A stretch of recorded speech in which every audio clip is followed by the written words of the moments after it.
Ya, proses respirasi adalah proses memasukkan oksigen ke dalam tubuh dan melepaskan melepaskan gas karbon dioksida dan uap air dalam tubuh melalui alat-alat pernapasan untuk menghasilkan energi. Tujuan dari proses respirasi adalah terbentuknya energi melalui proses oksidasi atau pembakaran dalam sel-sel tubuh. Proses oksidasi memerlukan oksigen dan gula dalam bentuk glukosa. Proses oksidasi berlangsung setiap saat pada mitokondria dari setiap sel tubuh kita. Jadi proses oksidasi itu memerlukan oksigen dan gula. Gula itu ya sebagai tenaganya lah dalam bentuk glukosa. Proses oksidasi berlangsung setiap saat pada mitokondria dari setiap sel tubuh kita. Jadi selain pada apa meh? Selain di ini juga ada, oh maaf maaf, itu difusi ya yang terjadi di alveolus. Kalau mamanya, jadi oksidasi itu singkatnya proses apa ya, menghasilkan ini apa meh? Apa ya, melalui proses oksidasi atau pembakaran dalam sel tubuh. Jadi untuk menghasilkan energi. Nah itu namanya proses oksidasi. Oksidasi didukung, maksudnya itu harus ada oksigen dan gula. Gula itu dari makanan dan oksigen dari ini apa namanya dari kita napas.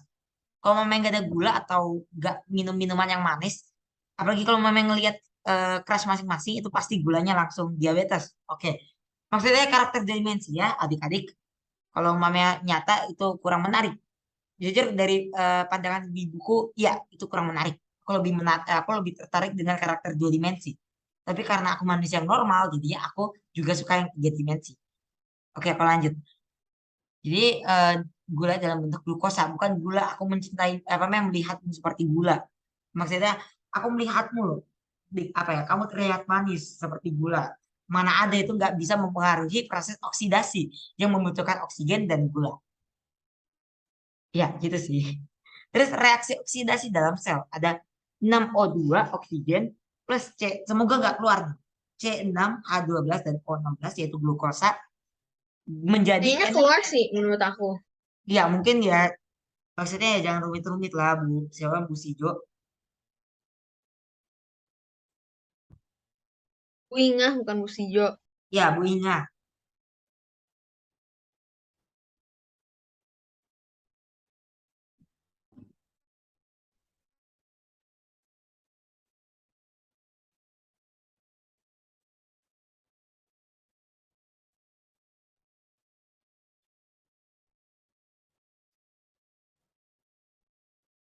Ya, semoga Bu Inga mungkin ngeluarin cuma sepintas gitu. Jadi reaksi oksigen itu ada 6O2 oksigen plus C6H12O6. 6 12 6 gitu aja sih kata CHO.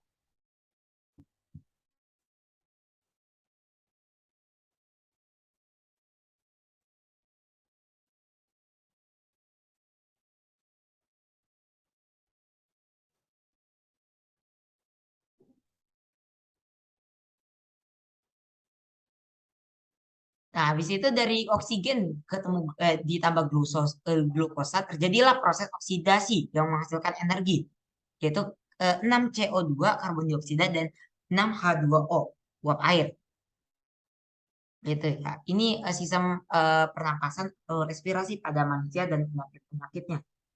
Ini pengantar aja untuk menghasilkan energi. Jadi selain untuk kita bernapas untuk hidup, kita bernapas atau respirasi juga untuk menghasilkan energi melalui proses oksidasi yang membutuhkan oksigen dan gula yang lalu diproses melalui proses oksidasi dan akhirnya menjadi energi yang telah dibentuk oleh mitokondria dari setiap sel-sel tubuh kita. Umpamanya aku rangkum menjadi satu kalimat. Nah, terus ada organ pernapasan manusia. Yang pertama ada rongga hidung, terus ada juga rongga mulut. Jadi napas itu ada dari rongga hidung dan rongga mulut, tapi lebih baik dari rongga hidung. Kenapa? Karena di dalam rongga hidung kita disaring nih, apa mah kotoran-kotoran yang masuk disaring. Terus yang kedua, Oh, diatur suhunya. iya diatur suhunya. Diatur suhunya oleh pembuluh darah karena di hidung itu ada pembuluh darah. Kalau mama kalian pernah mimisan nggak? Dulu aku pernah mimisan, cuman udah lama banget pas TK. Cuman ya itu gara-gara apa ya? Karena sakit hati gitu jadinya. mimisan, enggak sih, enggak kayak gitu. Cuman aku udah bucin dari TK ya. Aku dulu punya, dulu mana ada zaman keras kurus apa itu keras. Gak kenal aku keras. Pokoknya ya dulu aku bucin lah pas TK sampai SD. Terus semenjak pandemi aku menjadi kulkas, enggak sih? Ada. Ya aku jadi kulkas semenjak patah hati ditolak aku jadi kulkas untuk beberapa waktu. Sampai akhirnya aku memberanikan diri untuk menjadi seperti sekarang. Di lab school aku memanfaatkan. Mungkin karena di lab school gak banyak anak Alaska atau anak pas SD ku, jadi aku memanfaatkan momentum ini untuk membalik keadaan. Karena aku kan manusia, apa memang memanfaatkan manusia sebagai alat kan sih bercanda. Ini kebanyakan nonton anime ya adik-adik, tidak boleh dicontoh. Aku lanjut. Jadi rongga hidung itu pertama bisa menyaring napas atau menyaring udara yang masuk, lalu juga sebagai alat untuk mengatur ini. Terus ada rongga mulut, faring, laring nanti ku bahas, trakea atau ya atau tenggorokan. Kalau kerongkongan itu untuk pernapasan, untuk makan, apa namanya pencernaan, kemudian trakea atau tenggorokan itu untuk bernapas. Lalu dari trakea, maksudnya dari trakea atau tenggorokan itu ke bronkus, terus ke bronkiolus dan ke alveolus. Lalu keluar lagi dan kembali lagi yang mengeluarkan karbon dioksida dan uap air karena terjadinya oksidasi ya atau apa ya proses terjadinya energi. Nah, kalau umpamanya kita sadari, kenapa nih kalau umpamanya bentuk yang paru-paru sebelah kanan ini lebih besar dibanding yang sebelah kiri? Kalau yang sebelah kiri itu kayak mencuit gitu atau menciut. Nah, mencuit apa sih? Nah, ini disebabkan karena paru-paru kiri ini berbagi tempat dengan jantung dan lain-lain. Apa itu tentang Viola? Kenapa tuh? Ini siapa sih incompetent dude? Siapa kamu? Ya, aku lupa sih tentang apa. Oke, aku lanjutkan. Aku juga nggak ingat apa yang aku omongin. Yang jelas aku paham, cuman aku ingat bagian-bagian yang penting yang masuk ke dalam ulangan. Tapi ya itu sebagai hiburan juga supaya nggak bosan. Oh iya ya betul betul, nggak salah. Ya benar. Oke, aku lanjutkan. Fungsi organ pernapasan. Yang pertama sebagai rongga hidung, yaitu menyaring udara dengan rambut-rambut hidung dan selaput lendir pada rongga hidung. Terus mengatur kelembapan dan suhu udara dengan selaput lendir hidung. Sedangkan kalau mamanya di Sedangkan kalau mamanya di rongga mulut itu tidak ada itu semua. Dan kalau mamanya masuk udara lewat rongga mulut bisa, tetapi pernapasannya atau nggak dapat disaring tuh kotoran-kotoran yang ada eh, di dalam udara dan eh, apa namanya udaranya atau suhu udaranya itu tidak dapat diatur. Oke, terus faring. Faring aku lupa fungsinya apa. Jujur yang bagian ini kurang lengkap sih kalau aku rasa. Faring itu fungsinya itu apa ya? Lupa lagi. Faring itu yaitu nama lain dari tenggorokan bagian atas, berupa tabung yang eh, terletak di belakang mulut dan rongga hidung dan menghubungkan Pasti kedua. ada soal tentang urutan sistem pernapasan. Ya, Yang pertama rongga hidung, terus apa? ya, terus fungsi faring dalam sistem pernapasan yaitu menyalurkan aliran udara ke trakea.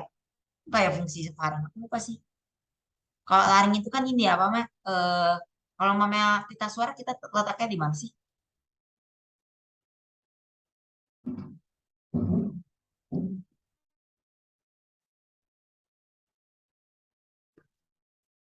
Di pangkal tenggorokan. Oh, di laring. Jadi aku kurang tahu nih fungsi laring itu apa. Kalau memelaring yaitu mengandung pita suara dan epiglotis.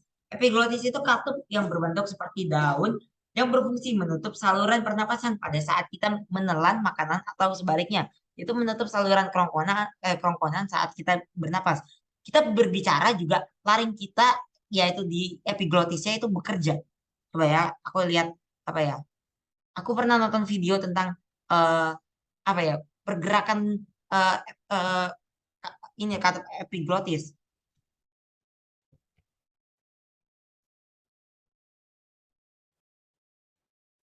saat berbicara. Aku lupa nama videonya apa.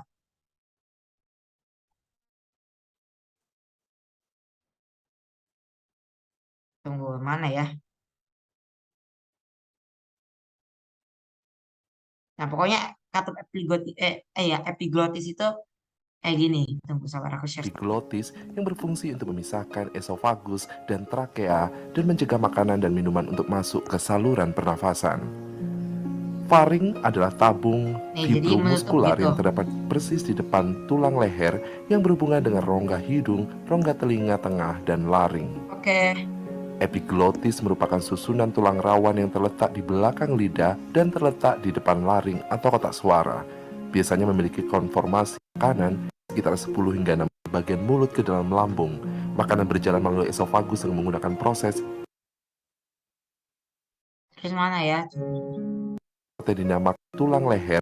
Epigenelan makanan gerak ketika kita mengeluarkan Nah. udara dari paru-paru dan menyebabkan penurunan tekanan. Inilah yang membuat kita bisa menghasilkan nada yang berbeda-beda. Nada tinggi dihasilkan ketika otot-otot di laring menegang, sementara nada yang lebih rendah dihasilkan ketika otot yang sama merenggang. Warna nada dan pewarnaan nada. Saat digabungkan pita suara, aliran udara, dan rongga resonansi menciptakan instrumen yang kita gunakan untuk menghasilkan suara dan menentukan karakteristik vokal yang unik dari setiap suara. Nah, jadi gitu fungsi katup epiglotis. Yang pertama untuk memisahkan antara tenggorokan dengan kerongkongan. Atau kalau memet tenggorokan itu bahasa lain itu esofagus. Nah, esofagus atau dan trakea. Esofagus itu kerongkongan, pipa yang menghubungkan leher ke perut, sedangkan trakea itu atau tenggorokan ya adalah pipa yang menghubungkan leher dan paru-paru gitu.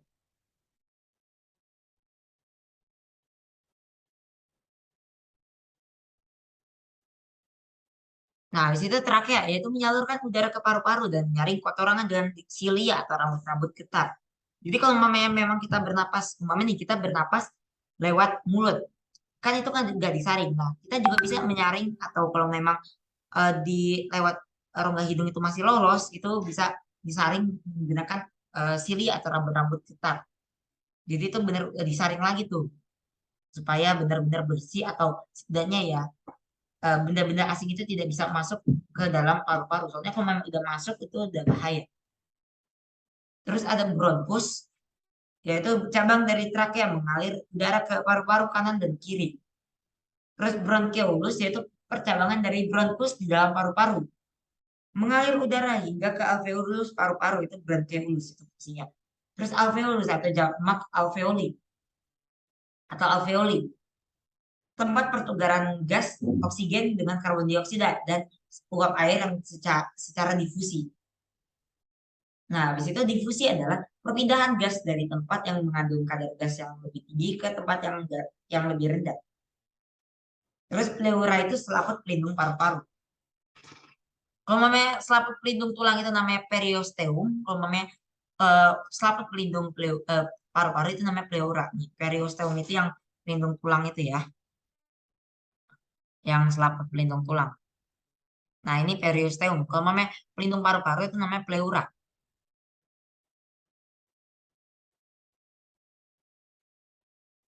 Nah, terus proses respirasi dibedakan menjadi dua, yaitu respirasi eksternal dan internal. Respirasi eksternal adalah pertukaran gas antara alveolus paru-paru dengan darah yang mengalir melewati paru-paru, pertukaran gas di luar sel. Itu kalau namanya respirasi eksternal. Kalau namanya yang internal adalah proses pertukaran gas antara darah yang mengangkut oksigen ke dalam tubuh. Jadi kalau namanya respirasi eksternal itu yang terjadi di dalam alveolus. Jadi di luar sel, maksudnya itu nggak di apa ya? Kalau memang kalian tahu, kalian nonton anime Hataraku Saibo gak?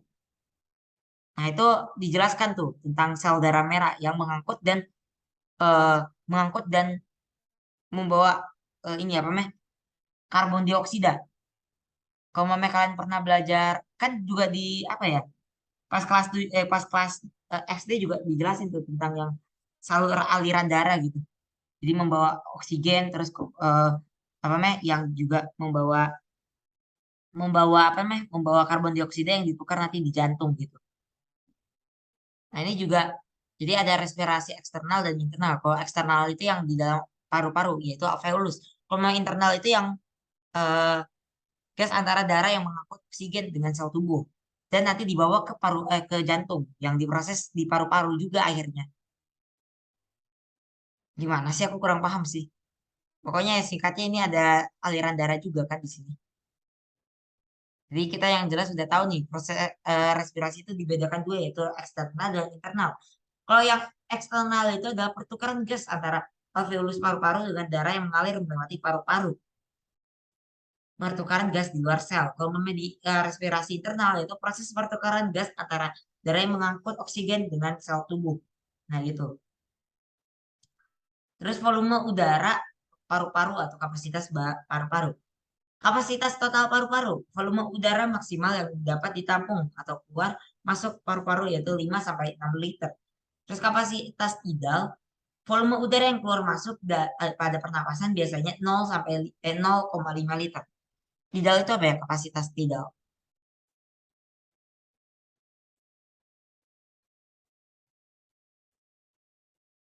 Volume tidal. Oh, nggak paham sih aku kok. Apa nih? Volume tidal atau kapasitas tidal itu apa?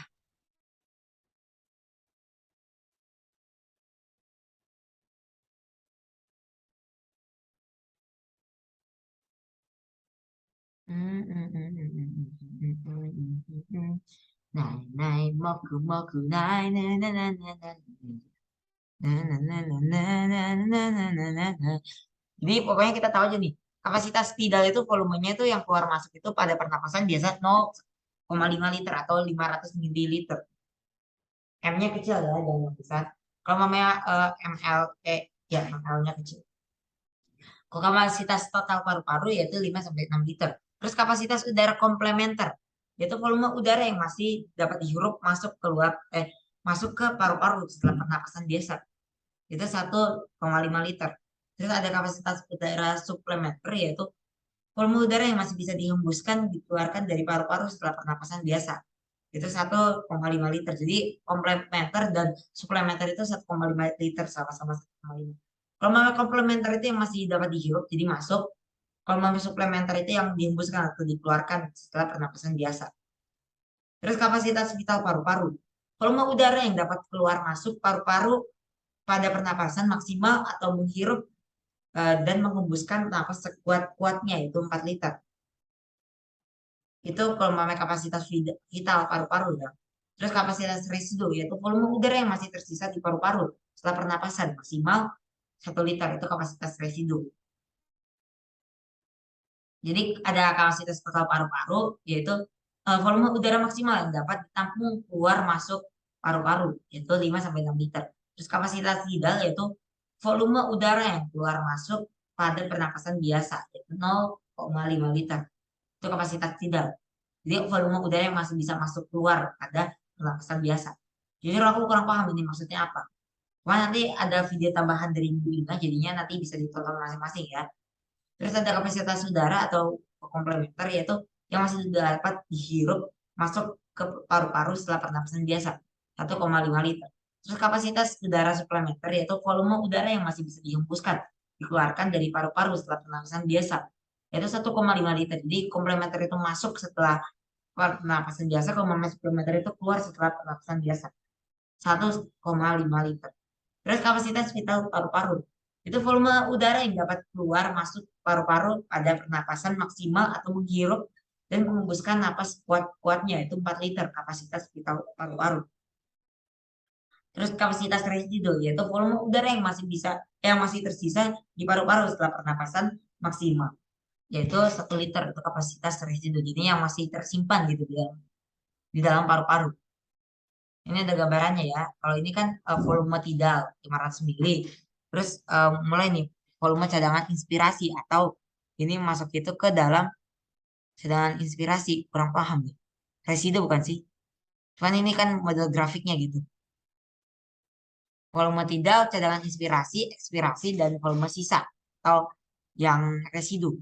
Kalau cadangan inspirasi itu kayaknya menurutku itu yang suplementer, yang cadangan sisa masuknya ya. Berarti itu komplementer, yang inspirasi kan masuk. Kalau ekspirasi itu keluar, berarti komplementer itu setengah, 1,5, ini juga cc atau mililiter atau 1,5 liter. Jadi kapasitas vitalnya itu 3,5 liter.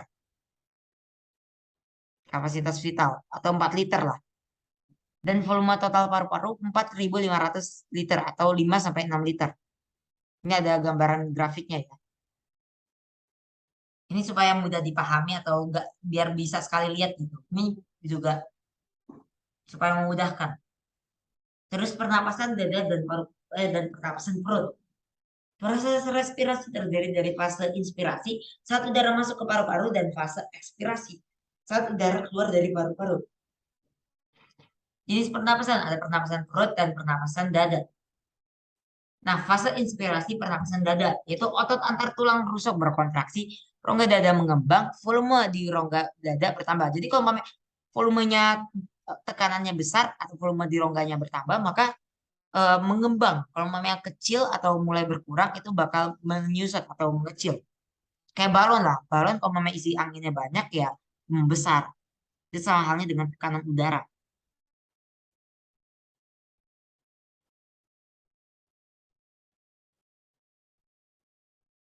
Gitu ya.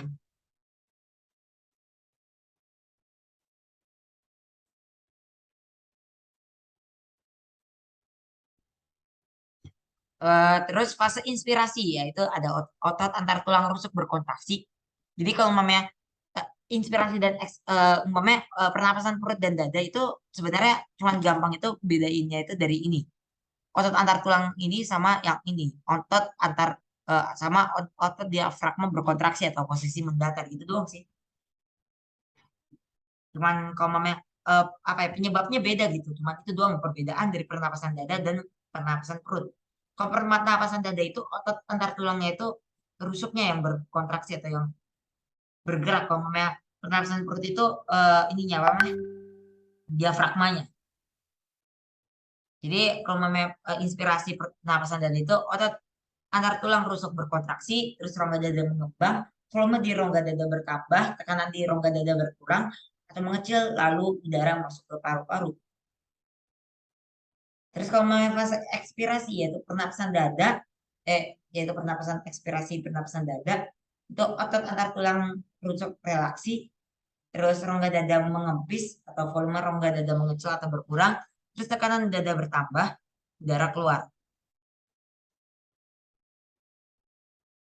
Ya gitu.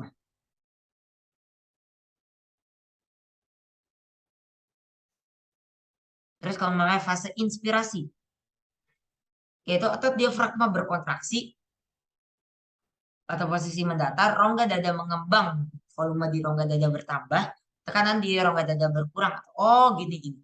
Kalau volumenya besar, berarti tekanannya mengecil. Umpamanya volumenya kecil, tekanannya membesar gitu ya. Ditambah. Dan pernapasan perut pakai fase ekspirasi itu sebaliknya. Otot diafragma reaksi atau melengkung ke atas, rongga dada mengempis terus volume rongga dada mengecil atau berkurang, tekanan rongga dada bertambah dan udara keluar dari paru-paru. Itu fase ekspirasi pernapasan perut. Nah, mekanisme pernapasan dada dan perut. Mekanisme inspirasi. Jadi masuk nih. Ini kalau namanya ini ya pernapasan apa ya? Ini pernapasan dada atau perut ya? Kayaknya ini pernapasan perut deh. Jadi diafragmanya itu berkontraksi agak turun nih. Diafragma berkontraksi, posisinya mendatar, jadi datar. Maksudnya ya lebih datar lah daripada ini. Kalau ini kan benar-benar, nah ini inspirasi, udara masuk. Jadi mengembang, karena mengembang volumenya bertambah, jadinya tekanannya menurun.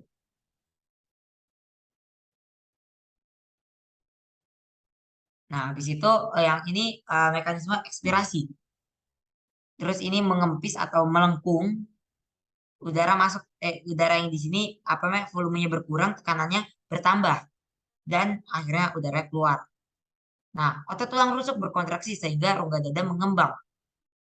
Terus ada paru-paru, diafragma, dan diafragma berkontraksi bergerak turun, Kalau memang ini otot tulang rusuk relaksi sehingga rongga dada mengempis.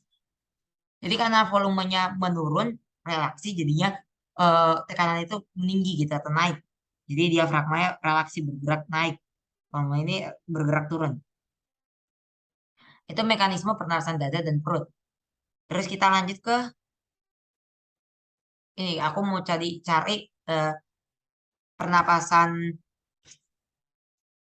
inspirasi dan ekspirasi pada dada. Iya pada dada. Oh sama ya. Oh ini ada perbedaannya nih. Ini pernapasan dada dan jujur aku nggak paham sih maksudnya apa. Sama-sama kayak bentuknya kayak gitu ya. Volume rongga dada membesar.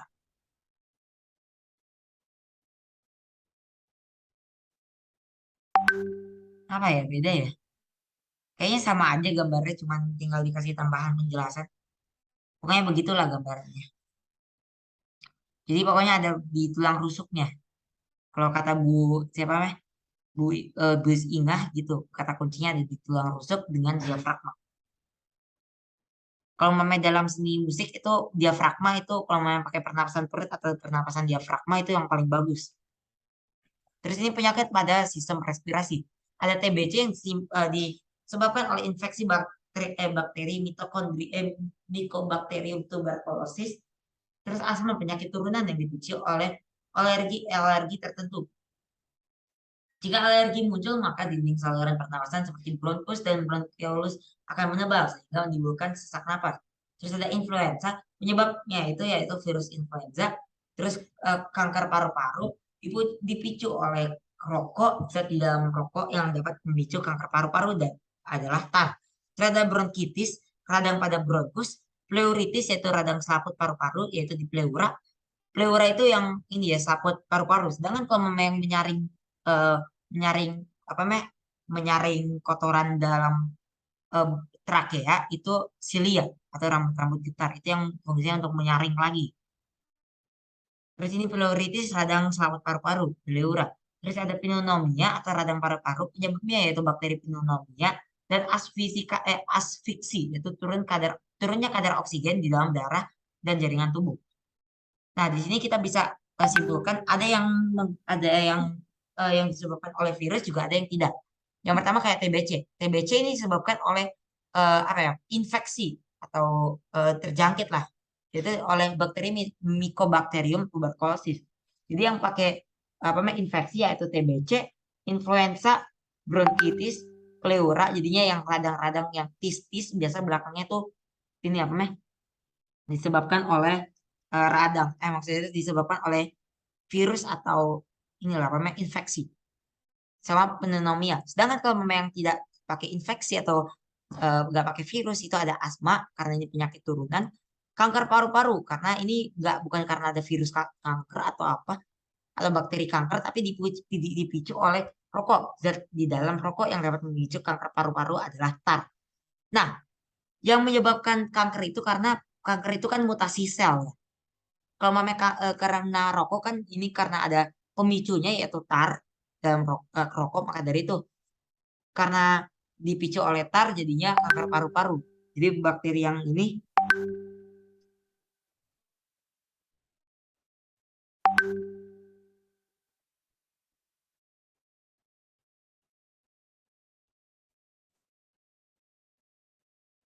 jadinya karena ada bakteri apa sih? eh Bukan karena bakteri karena dipicu jadinya apa namanya selnya itu bermutasi gitu jadi kanker. Terus bronkitis ini apa namanya yang tadi terjangkit ya atau karena ada infeksi. Terus yang enggak terinfeksi lagi yang asfiksi. Nah, asfiksi itu turun kadar oksigen di dalam darah dan jaringan tubuh ini disebabkan contohnya tenggelam. Kalau tenggelam kan kadar oksigennya otomatis turun karena masuknya air dan lain-lain. Karena kan juga katup apa namanya eh, katup ininya apa namanya katup apa sih namanya aku lupa lagi katup epiglotisnya udah nggak bisa nahan air yang masuk gitu jadinya otomatis turunnya kadar oksigen di dalam darah, dan jaringan tubuh, termasuk paru-paru. Oke, kita istirahat dulu ya.